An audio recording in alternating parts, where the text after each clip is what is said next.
প্রিয় দর্শক, আসসালামু আলাইকুম। সামাজিক নিরাপত্তা হলো রাষ্ট্রের এমন একটি কাঠামো যা দরিদ্র, প্রান্তিক এবং ঝুঁকিপূর্ণ জনগোষ্ঠীর জীবনমান উন্নয়নে সহায়তা করে। বাংলাদেশে এটি বিশেষভাবে গুরুত্বপূর্ণ কারণ বাংলাদেশের জনগণের বড় একটি অংশ এখনো পর্যন্ত দারিদ্র্যসীমার নিচে বসবাস করে। আজকে আমরা এই ভিডিওতে সামাজিক নিরাপত্তা কর্মসূচি এবং বাংলাদেশের বর্তমান চিত্র নিয়ে আলোচনা করব। কাঠামোগত সংস্কার। সরকার সামাজিক নিরাপত্তা কর্মসূচি ঢেলে সাজানোর পরিকল্পনা হাতে নিয়েছে।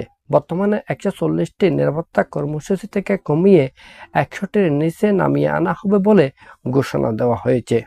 38টি দরিদ্র বান্ধব কর্মসূচিকে চিহ্নিত করা হয়েছে যাতে সঠিক দরিদ্র জনগোষ্ঠী এর সুবিধা পান। এর বাইরেও ডাইনামিক সোশ্যাল রেজিস্ট্রি তথা ডিএসআর চালু করার উদ্যোগ গ্রহণ করা হয়েছে যাতে করে সঠিক ব্যক্তিরা সামাজিক নিরাপত্তা কর্মসূচির সুবিধা পান। চ্যালেঞ্জ ও সুপারিশ। চ্যালেঞ্জ: বরাদ্দের পরিমাণ এখনো পর্যন্ত জিডিপির তুলনায় কম। ভাতার পরিমাণ বাস্তব জীবনযাত্রার ব্যয়ের তুলনায় অপ্রতুল। এর বাইরে অনেক কর্মসূচিতে স্বচ্ছতার অভাব রয়েছে বলে এই ধরনের অভিযোগ সংবাদ মাধ্যমে ফুটে উঠেছে।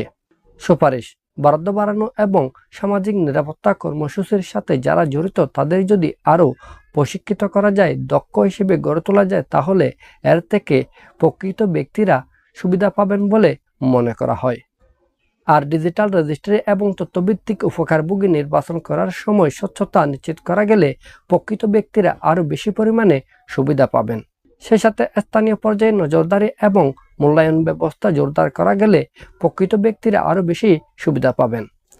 পরিশেষে বলা যায়, বাংলাদেশের সামাজিক নিরাপত্তা খাত ধীরে ধীরে সম্প্রসারিত হচ্ছে এবং সরকারের সদিচ্ছাও দৃশ্যমান। তবে এর বাস্তবায়ন এবং কার্যকারিতা নিয়ে কিছু প্রশ্ন রয়ে গেছে। যদি এই সমস্যাগুলি চিহ্নিত করে সমাধান করা যায়, তাহলে সামাজিক নিরাপত্তা খাত থেকে দরিদ্র এবং প্রান্তিক জনগোষ্ঠী আরও বেশি উপকৃত হবে বলে মনে করা হচ্ছে।